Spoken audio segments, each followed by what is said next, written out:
So, today's Thursday and tomorrow we're going to travel, being Friday. So I thought we'd do a little bit of a video series here about what a travel day looks like. So on a travel day, we always start the planning with our route. So this is just the Google Maps of the route.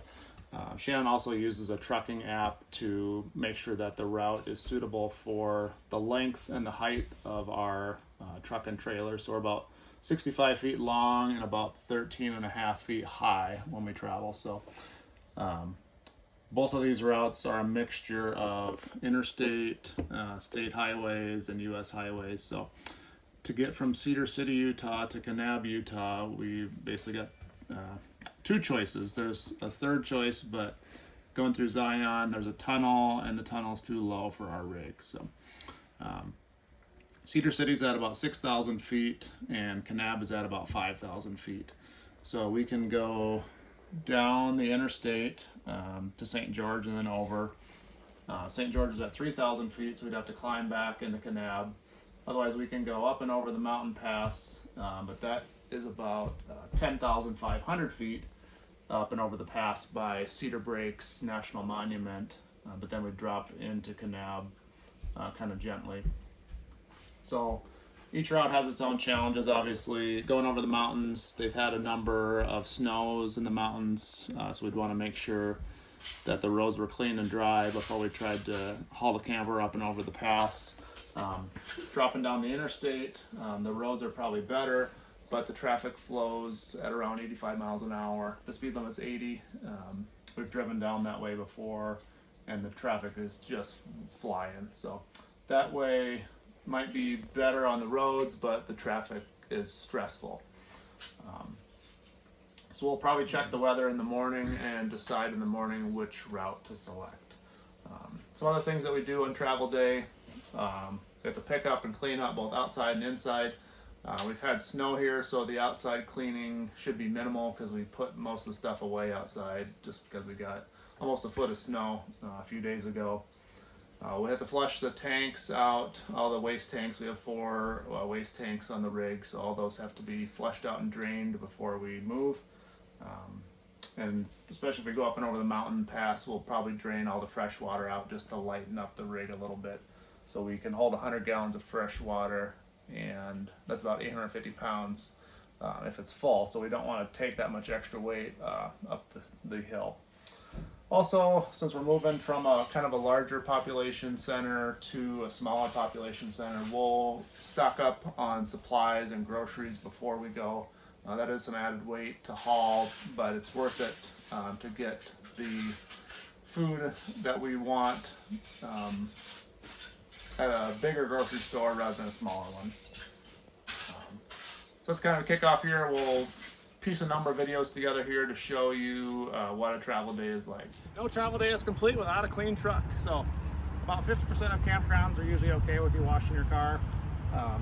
This one's kind of neutral on it, so I went ahead and washed it. We've had snow, dirt roads, mud, muck, mire, off-road trails at Moab, so the truck was pretty dirty, and we got a little bit of new paint on the side here after the little incident at the oil change shop, so decided to give it a good wash.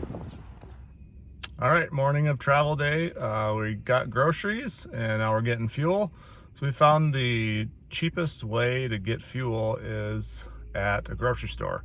So we usually go to Smith's, which is part of the Kroger network, if that's available. So we also have a TSD fleet card. If we have to get fuel, I get a truck stop or something like that. But so Love's in town here, the truck stop, for example, has pump price $3.99 and we get 40 cents off, so $3.60, $3.59. Smith's at the grocery store has diesel fuel for $3.59, and then we got 30 cents off because we got groceries today too as well. So we found that's the cheapest way to get fuel. So in the bed of the truck, we usually carry some of the bulkier things like the stabilization tripod and the other stabilizers, Evelyn's bike, and a couple gallons of water for use on the road or if we do any hikes while we're traveling. Our hitch is the Pull-Right 25,000 pound, and it goes right onto the factory hitch mounts, or OEM pucks they call them. So when we hitch up, you'll watch for this silver part to actually wrap around the kingpin of the trailer. I can can show you how that works here. So that's just how it hitches up. So outside, we're just waiting for some of the slides to come in so we can get the wheels torqued. We carry a torque wrench with us. The wheels go to 210 foot-pounds, which is quite a lot because they're H-rated tires. So yeah, I usually torque them every other trip or so. I started every trip and really found that the torque or the lug nuts weren't coming loose. We got the wheel chocks off, the stabilizing chocks, and just walk around here. We slide our weight box in the rear bathroom like that, and then those stairs will just fold up. We've got our lunches packed in the outdoor kitchen. Bikes are all loaded up. Got one strap we need to tie up here.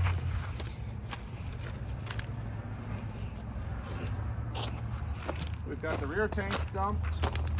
We'll go ahead and dump the front tanks.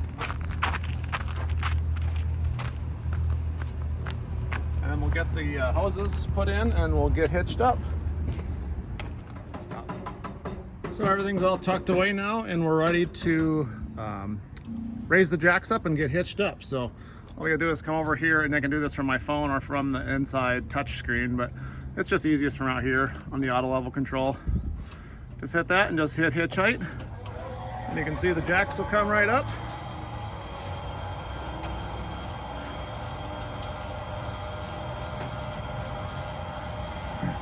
And so this site slopes back to front, so the front is higher.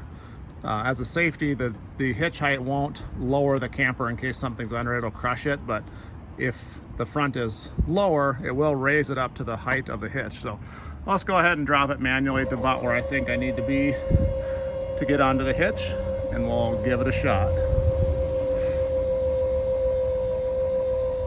We're gonna go to hitch up here now.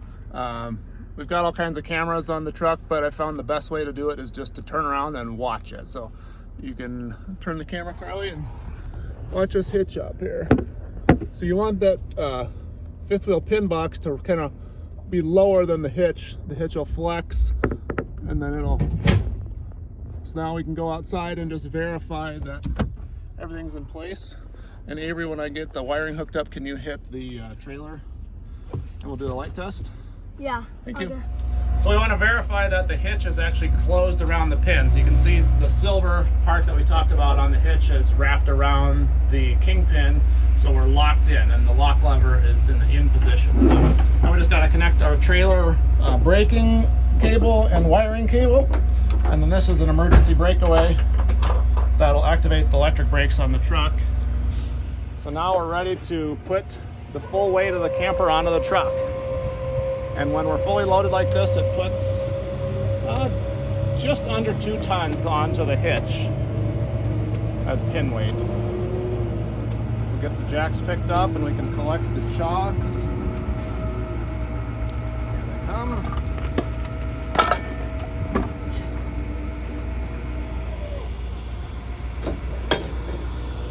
Hello. Thank you. So now we can disconnect our electrical and we'll check our trailer lighting. Avery, go ahead and start the sequence. Go ahead and start the lighting sequence. Oops, I did that backwards. First we gotta turn our breaker off. Now we can unhook everything. Just about did a boo-boo there. So the truck has an automatic lighting sequence that will cycle through all the lights. Carly, do you want to go test that? You can show it on video.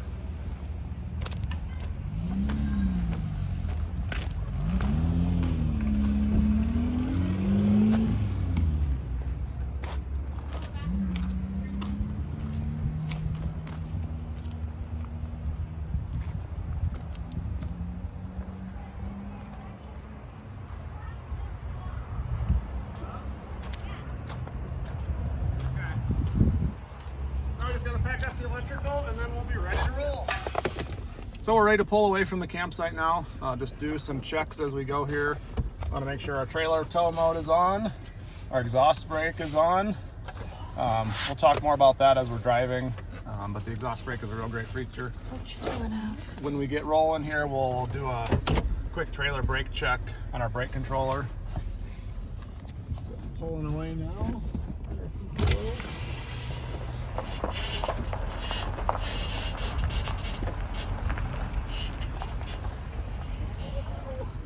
I wonder if somebody wants our site. Oh, your window's open. Oh, okay. So our mirrors are also extended fully so we can see around. Getting straight now, so we'll do a quick check on the trailer brakes. Avery's waving, says, please stop. Yeah, they stopped us Those good. are the two dogs.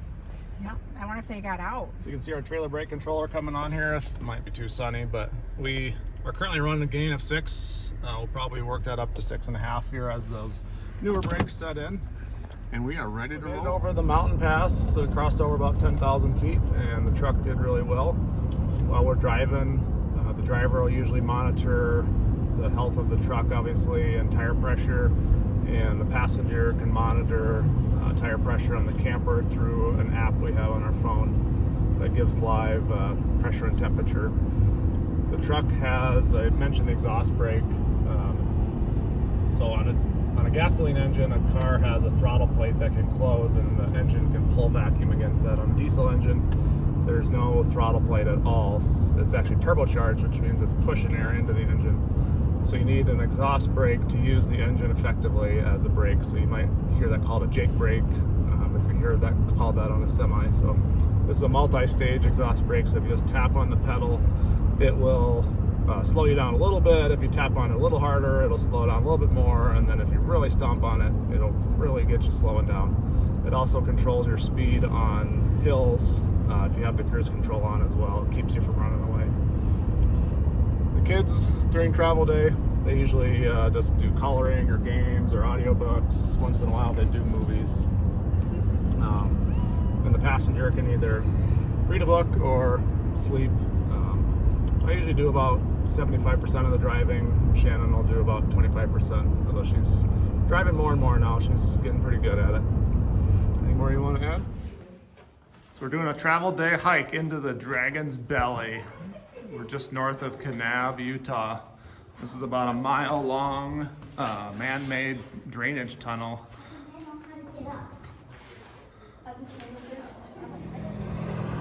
So we're stopped for lunch just outside of Kanab, Utah at the Dragon's Belly hike. We just got done with that. And we're just grilling some brats here. Just thought I'd show you the whole rig. We're kind of in a dispersed camping area here. So if you're not familiar with dispersed camping in the West, on public and BLM lands, you can just pull off and camp. You got a little camper over here. It looks like he's been here for the night. So we got back into our site at Grand Plateau Resort in Kanab, Utah. We got a little bit of trouble with this mud. The camper was sinking on the other side, so we had to reposition. Couldn't film the backing because I use my phone for communicating with Shannon, who talks to me when I'm backing in. But first thing we do is get all the blocking set up underneath the jacks. Then we'll get plugged in and get leveled up.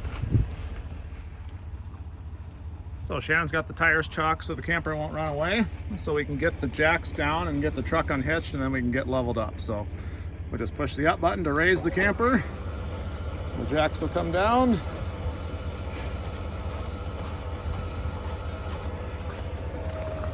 And we'll just wait for that hitch to kind of start floating.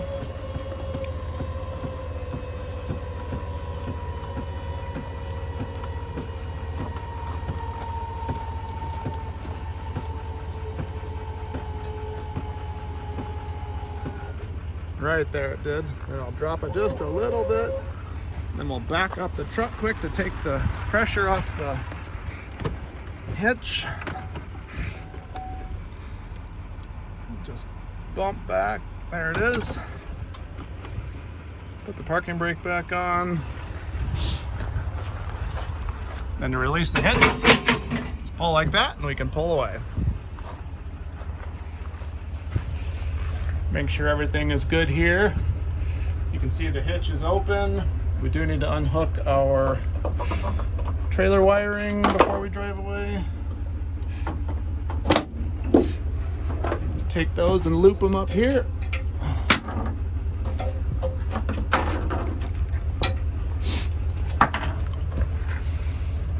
Everything looks clear.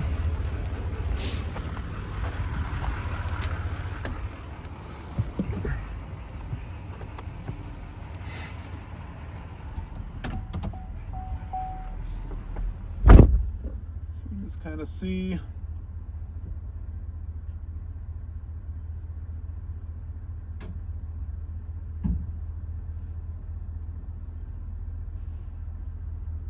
make sure the truck is free of the camper so it can go up or down if it needs to level, and we'll go out and get plugged in. So before we level, we want to plug in to make sure the camper's got all the power it needs to run the jack. So I want to make sure our 50 amp breaker is off. We'll plug in our surge protector and we'll turn the power on. It should give us blue and green to make sure everything is a-okay with the wiring, and that's what we got. So now we'll turn it back off and we'll connect the camper and then plug it back in. So we got our 50 amp cable plugged in now and we're ready to level out the camper. So the auto level is still on. Let's hit auto level. Oh, it wasn't on. Oh, it's on. It's flashing and we'll just watch the jack stroke here. So with this type of jack, you want to block it up as close as you can to where the jack level already is, so the jack doesn't have to stroke very far. So you can see it'll kind of seek level front and back. Have to watch the truck here, make sure it doesn't set down on the truck. Oh, we're good. With a long camper and a long truck, you end up running out of room on your site. So now the rear jacks are stroking.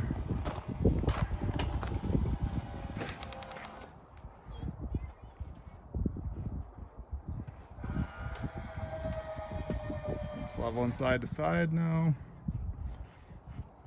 This ground was really soft when we came in. We really dug into it, so we had to move over just a little bit.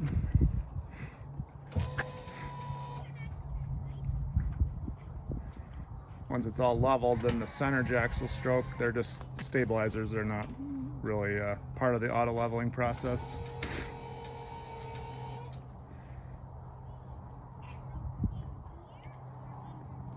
So after the leveling is done, then Shannon will go inside and put the slide outs and we'll be ready to camp.